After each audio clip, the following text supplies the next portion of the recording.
जिंदगी को अगर एक परिंदा समझें तो उससे ऊंची उड़ान भरने के लिए दो मजबूत बाजुओं की जरूरत होती है। जानते हैं वो दो बाजू क्या हैं? सब्र और शुक्र।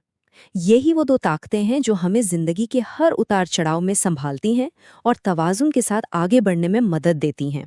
चलिए मिलकर समझते हैं कि ये कैसे काम करता है। तो बात शुरू होती है इंसान की अजमत को समझने से। कुरान हमें याद दिलाता है कि औलाद आदम को कितनी इज्जत दी गई, कायनात की बहुत सी मखलूकात पर फजीलत दी गई। ये शेर इसी हकीकत की तरफ इशारा करता है कि अगर इंसान अपनी असल सलाहियत को पहचान लेना तो ये कायनात भी उसके लिए छोटी पड़ जाए। लेकिन फिर एक सवाल जहन में आता है, अगर इंसान इतना अजीम है तो फिर जिंदगी कभी खुशी तो कभी गम, कभी आसानी तो कभी मुश्किल, इस मुसलसल कश्मकश का नाम क्यों है? इसी सवाल का जवाब हमें इन दो बाजुओं की अहमियत को समझने में मदद देता है।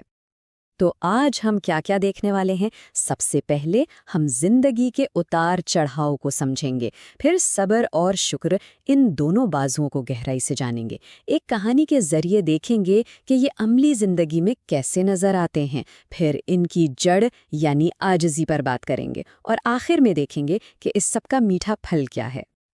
देखें, जिंदगी जो है ना वो हमेशा दो हालतों के बीच में ही रहती है, कभी आजमाइश तो कभी नेमत। रूहानी तालीमात हमें इन दोनों हालतों से निमटने के लिए बहुत खूबसूरत उसूल बताती हैं ताकि हम किसी भी हाल में अपना तवाज़ुन ना खो दें। तो जब जिंदगी की कश्ती तूफानों में फंस जाए, हालात मुश्किल हो जाएं, तब हमारा सबसे पहला और सबसे मजबूत बाजू काम आता है सब्र। ये वो लंगर है जो हमें डगमगाने नहीं देता। अच्छा, यहाँ ये समझना बहुत ज़रूरी है कि सब्र का मतलब सिर्फ चुपचाप बर्दाश्त करना नहीं है। इसका मतलब कहीं ज़्यादा गहरा है, यानी मुश्किल वक्त में खुद को बेचैनी, शिकायत और हर गलत काम से रोकना। ये एक एक्टिव और शऊरी अमल है जिसमें इंसान खुद को अल्लाह की मुकर्रर की हुई हुदूद में रखता है। और इस फ़आल सब्र का इनाम क्या है? कुरान हमें बताता है कि सब्र करने वालों को उनका अजर बेहिसाब दिया जाएगा, यानी इतना अजर जिसकी कोई गिनती ही नहीं, कोई हद ही नहीं। ये वादा ही इस अमल की अजमत बताने के लिए काफ़ी है। लेकिन सवाल ये है कि असल सब्र है क्या? एक हदीस नबवी इस राज से पर्दा उठाती है कि हकीकी सब्र वो है जो मुसीबत के पहले सदमे के वक्त किया जाए, क्योंकि वक्त गुजरने के साथ तो इंसान वैसे भी संभल जाता है, मगर असल इम्तिहान तो उस पहले लम्हे में खुद को थामना है। चलें अब दूसरे बाजू की तरफ आते हैं। जब मुश्किल का तूफान गुजर जाए और जिंदगी में आसानी और नेमतों का दौर आए, तब हमें शुक्र के बाजू की ज़रूरत पड़ती है ताकि हम अपना तवाज़ुन कायम रख सकें। शुक्र का मतलब सिर्फ ज़बान से शुक्रिया कह देना नहीं है, ये दिल से नेमतों को पहचानना है। जो कुछ मिला है उस पर राज़ी रहना है और फिर उसका इजहार करना है। सच तो ये है कि शुक्रगुजारी मौजूदा नेमतों की हिफाजत का ताला है और नई नेमतों की चाबी। और बिल्कुल जैसे सब्र का अज बेहिसाब है, वैसे ही शुक्र के साथ भी एक बहुत बड़ा वादा जुड़ा हुआ है। कुरान में अल्लाह का फरमान है कि अगर तुम शुक्र अदा करोगे तो मैं तुम्हें और ज़्यादा दूंगा। ये एक सीधा सादा फॉर्मूला है। शुक्रगुजारी मज़ीद नेमतों को अपनी तरफ खींचती है। और मज़े की बात यह है कि ये सिर्फ कोई रूहानी तसव्वुर नहीं है। आज की जदीद साइंस और नफ्सियात भी इसकी गवाही देती हैं। रिसर्च बताती है कि शुक्रगुजारी मजमूरी खुशी को बढ़ाती है, नींद को बेहतर और पुरसुकून करती है, जिस्म को ताकत और एतमाद देती है, बेचैनी और डिप्रेशन की अलामत को कम करती है और यहाँ तक कि जिस्मानी दर्द में भी हैरत अंगीज़ तौर पर कमी ला सकती है। तो सवाल ये पैदा होता है कि इससे अपनी ज़िंदगी का हिस्सा कैसे बनाया जाए? माहिरीन इसके लिए 4 बड़े अमली कदम बताते हैं। अपने दिन का आगाज़ एक नए दिन के तोहफे पर शुक्र अदा करके करें। अपनी नेमतों को लिखने की आदत डालें।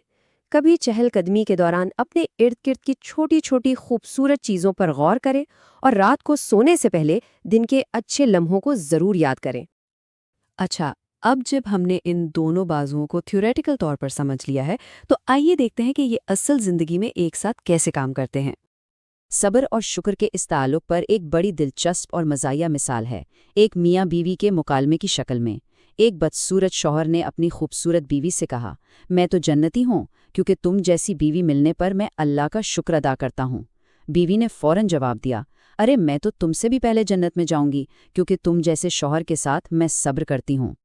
چلیں اب ایک گہری اور سچی کہانی کی طرف آتے ہیں۔ ابو جلی کا نام کے ایک بہت نیک لیکن غریب بزرگ تھے۔ رمضان کا مہینہ تھا اور وہ روزے سے تھے۔ اچانک انہیں راستے میں سونے کے چمکتے ہوئے سکوں سے بھری ایک تھیلی ملی۔ سوچیں، ایک طرف غربت اور بھوک اور دوسری طرف یہ چمکتا ہوا خزانہ، کتنی بڑی آزمائش ان کے سامنے آ کھڑی ہوئی۔ ایک لمحے کے لیے تو دل میں خیال آیا کہ چند سکے رکھ لینے سے ساری غربت دور ہو سکتی ہے، مگر فوراً ہی ان کے دل کی گہرائی سے ایک آواز آئی، یہ تیرا نہیں ہے، یہ حرام ہے، اور انہوں نے اس آزمائش کے لمحے میں صبر کا دامن مضبوطی سے تھام لیا۔ وہ تھیلی لے کر سیدھا مسجد پہنچے، جہاں ایک پریشان حال تاجر اپنی گمشدہ رقم کے بارے میں اعلان کر رہا تھا۔ ابو جلیکا نے وہ امانت اس کے حوالے کر دی۔ تاجر ان کی ایمانداری سے اتنا متاثر ہوا کہ اس نے اللہ کی طرف سے انعام کے طور پر ایک بڑی رقم ان کی خدمت میں پیش کر دی۔ اس ایک واقعے نے ابو جلیکا کی زندگی کو بدل کر رکھ دیا۔ ان کی غربت تو ختم ہو گئی، لیکن جو سب سے بڑا انعام انہیں ملا وہ تھا دلی سکون اور اطمینان، جو حرام سے بچنے اور صبر کرنے پر ملتا ہے۔ یہ تھا صبر کا میٹھا پھل۔ تو یہ جو صبر اور شکر کے دو بازو ہیں، یہ کھڑے کس چیز پر ہیں؟ وہ کون سی بنیاد ہے جو ان دونوں کو مضبوطی دیتی ہے؟ وہ بنیاد ہے عاجزی کی۔ مشکل میں حقیقی صبر اور آسانی میں سچا شکر، یہ دونوں عاجزی سے ہی پیدا ہوتے ہیں۔ جب انسان یہ مان لیتا ہے کہ خدا کے سامنے اس کی کیا حیثیت ہے، تو وہ تکبر سے بچ جاتا ہے اور اسے صبر اور شکر دونوں کی توفیق مل جاتی ہے۔ علامہ اقبال نے اس نقطے کو اپنے ایک شعر میں کیا خوبصورتی سے بیان کیا ہے۔ وہ کہتے ہیں کہ جب وہ بے نیاز ذات اپنے کرم سے نوازتی ہے تو ایک ضرورت مند انسان اپنی عاجزی پر فخر کیوں نہ کرے، کیونکہ یہ عاجزی کمزوری نہیں بلکہ اپنی اصل حقیقت کو پہچاننے کی سب سے بڑی طاقت ہے۔ تو آخر میں ان دو بازوؤں کو اپنانے کا پھل کیا ہے؟ اس کا پھل ہے ایک متوازن زندگی کا وعدہ۔ تو آئیے ہم سب اپنے آپ سے یہ سوال پوچھیں، آج ہمیں اپنے کس بازو کو زیادہ مضبوط کرنے کی ضرورت ہے؟ آزمائشوں میں صبر کے بازو کو یا پھر نعمتوں پر شکر کے بازو کو؟ کیونکہ جب یہ دونوں بازو ایک ساتھ مضبوط ہوں گے تبھی زندگی کی پرواز بلند بھی ہوگی اور پرسکون بھی۔